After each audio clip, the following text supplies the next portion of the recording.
الجلسة الحوارية التالية ستبدأ الآن. يشارك في الجلسة السيد جورج وولفارت من شركة سناب، والسيد جون دابيل من شركة HTC Vive، وتديرها السيدة لينا حسب الله من شبكة CNN الاقتصادية. Ladies and gentlemen, now a panel session featuring George Wolfart from Snap Incorporated and John Dabill from HTC Vive, moderated by Lenah Hassaballah from CNN Business.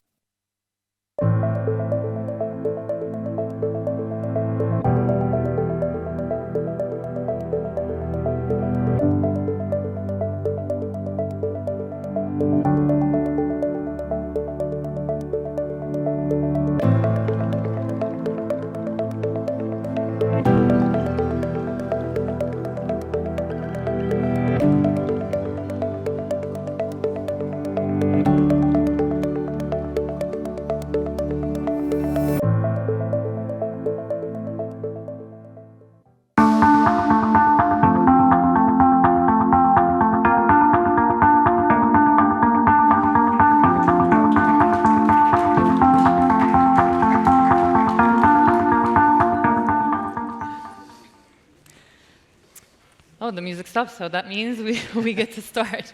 Thank you, everyone, for joining this panel. I'm personally very excited about it. So what we're going to be talking about is generative AI in the creative space, and if it's a catalyst for growth, or if it's hijacking human creativity. And as we all know, generative AI has moved from human productivity and working in the space of human productivity, and it's really getting into the human creativity space. And this has, generated a lot of excitement, but it also has generated a lot of fears, because a lot of creators are fearing that this technology might take over their space, their jobs. And so we're going to be really diving into that, and we're going to be talking to our esteemed panelists here about how generative AI can be leveraged in the creative space by social platforms and by big technology companies to really give creators the chance to use it in a way that can really help their human creative ideas. But before we dive into the panel, I just wanted to do a little survey so we can really jump into our topic on a high note. Just with a show of hands from our audience here, who here would pay more or give more value to a creative piece such as like a movie or a photo or a video generated by AI versus a human? Show of hands. All right, we got two. And who would place more value on a piece of creative work that's been generated by a human creator? Wow. All right, so that gives me personally a sigh of relief that human creation is still valued. And I don't know about you, but it really makes you feel good. So our esteemed panelist here, Mr. John Dabill, who is the Global Director of Product Operations at HTC Vive. And we have Georg Wolfart, who is the Head of Public Policy in Southeast Asia and the MENA region for Snap Inc. And Georg, let me start with you. I mean, from this show of hands here, it's obvious that human creators are still valued. So at Snap Inc., how do you set that defining line between content that's been created by using generative AI and pure human-created content? Great. Thank you. First of all, thanks for the question, and thank you for being here with us today, and thanks to the organizers. I attended the last year's forum, which was already great, and it's great to see it growing, and it's great to see how diverse international the debate about generative AI has become. So for us at Snap Inc. or Snapchat, your favorite app on the phone, we've been embracing, similar to other tech companies, AI for a really long time. You can see that in our camera features, in the augmented reality. But most recently, we launched a feature that is called My AI. So if you go to your Snapchat app on the top, you will see this little bot that's called My AI that allows users basically to interact with a generative AI solution. And I think what we've seen since we launched it, first of all, pickup was massively, so there was a huge interest from our users. I think we had around 150 million users using it since the sign-up, and billion of messages being exchanged on My AI. Coming back to sort of the scope of the panel a little bit, I think it enhances creativity, basically. So what we've seen, and I think also what the hands here have shown, it's a lot about uniqueness. So it's about using AI, my AI in our case, how to create your own content, how to get your own queries, but not solely rely on that. So I used my AI myself, like sort of writing birthday wishes for my parents or asking for holiday destination tips. So I think it's really about enhancing that experience and then adding sort of my own to it. I'm looking obviously after policy, so I think a huge area of concern but opportunity has basically figuring out the right regulatory approach towards AI. Because I feel like this one-size-fits-it-all approach on like, okay, we regulate AI, we go full ahead, while it's still in the early days, is probably not the right one. So we are very excited to have forums like these, have these conversations with government and civil society and private sector to basically figure out the right approach towards Thanks, George. regulating And AI. we're really going to dive into regulation in a little bit, but I wanted to, since you've mentioned my AI at Snap, and it's a very well-known feature, John, I wanted to ask at HTC Vive, how is generative AI used in your products? Yeah, so firstly, thank you again for the invite. It's a pleasure to be here at the forum. So at Vive, we work with XR, extended realities, and that's always been a technology that really enables people to have almost work in any environment that they can come up with their imagination, be that from gaming through arts and culture, right through to education and business. And to give a very recent example in the arts and cultural space, last week the Musée d'Orsay in Paris launched a combined art and culture exhibition, their Van Gogh exhibition, which is sort of combining that traditional museum art experience with virtual reality to put people in those environments where the painter was working at the time, and with AI so that users can actually interact and have a discussion with Van Gogh. So it's sort of combining those technologies. I was reading the most common question to Van Gogh in AI seems to be, why did he cut his ear off? And the answer is he didn't cut his whole ear off. So it seems not only being a world's great painter, but also somewhat of a pedant as well. Yeah. So it's areas like that in arts and culture. And in business, we're integrating large language models into our Viveverse for Business solution. Mm. And that enables businesses to access information, get support on products, and so much more. So. George, let's go back to the regulation, which you sort of dived into a little bit. How do you see that regulation really, puts generative AI in this sort of safer scope for creatives and for consumers, like our audience here, who are consuming this creative content and really want to know that platforms are being transparent about it? So what sort of regulation, in your opinion, should be put down, especially for platforms like Snap, to really make that difference? So I'm from Germany originally, so I'm very straightforward with these things. So I think it should be risk-based and proportionate, basically. Coming back to what I said earlier of sort of having a very prescriptive regime on what companies or actors in the player should do, does probably not work. So it should be principle-based and risk-based. So what do we see with the EU AI Act, for example? That's a very good start on thinking about principle-based regulation, where the EU basically looks at applications that are high risk, that come then with certain obligations, and others that are not. The last piece I always say in that regard is always leave the what to the regulator, so what do we need to achieve, but the how we implement it, to the companies, because that allows to innovate and then basically achieve the same goal here. And do you think that this would put creatives in a sort of soft spot, let's say, that they need to kind of put their work in a small box of regulation? And do you support that at Snap?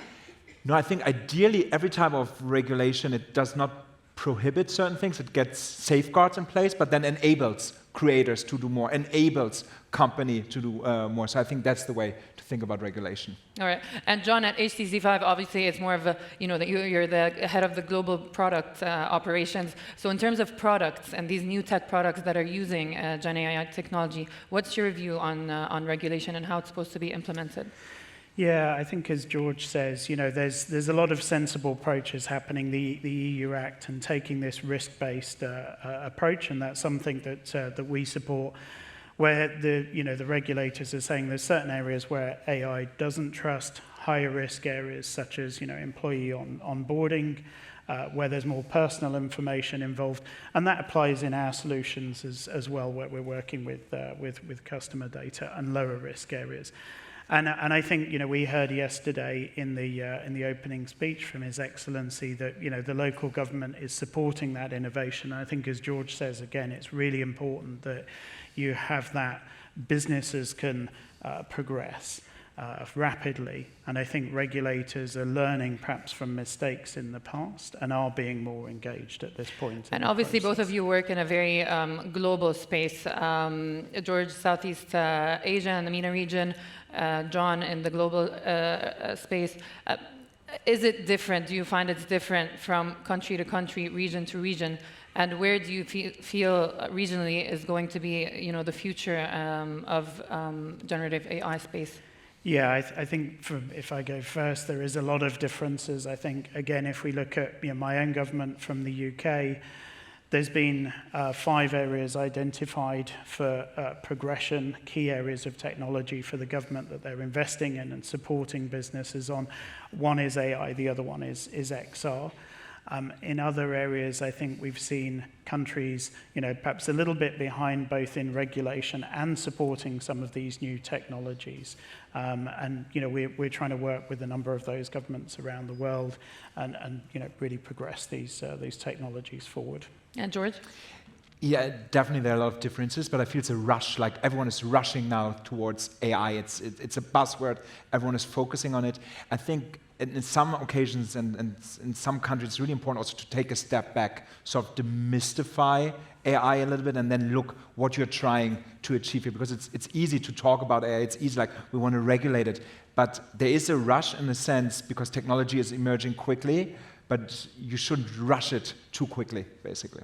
And I started introducing this panel by saying that there are some fears from creatives from this technology, but it seems like a lot of creatives are using it and making use of it to make more content and more interesting content. So you touched on this a little bit, George, at the beginning, but I want you to let us know the amount and scope of creatives that are using My AI, for example, and John, so that we can really understand, gauge the worry versus let's use it to make better content. So from my end, I think there are 2 pieces to it. I think we're at the beginning also. If we look at Snap's product of My AI, I think what's in the pipeline, if we look at images, for example, how that can be used, we launched a feature that is called Dreams. We think about monetization for creators, but also for our advertisers and partners. So on the product pipeline, there's a lot, basically. I think when it comes to the question on content creation and is it sort of hijacking it, I think what also the survey at the beginning has shown, at the end of the day, it's all about uniqueness and sort of having that touch with it. So I think like sort of that fear AI is taking over is not justified, because at the end of the day, it's a combination of the human element and the AI element, because that uniqueness still comes from the human at the end of the day. And John, the amount of consumers that have been using this feature at HTC Vive and in its products? Yeah, I mean, for us, AI is really helping speed up and democratize more the creation of some of these environments. If I give an example locally, we've launched last year our Viveverse product locally with Etisalat. And the original storyboard for that idea was placing this environment on the planet Mars with tiebacks to UAE and Dubai with skyscrapers and a cityscape scene. That was a design process that took weeks and months to go through with several people being involved. And I don't think that will change. As the survey showed here, in the room, even amongst an AI technology audience, there's still more trust and more value put in that human creation.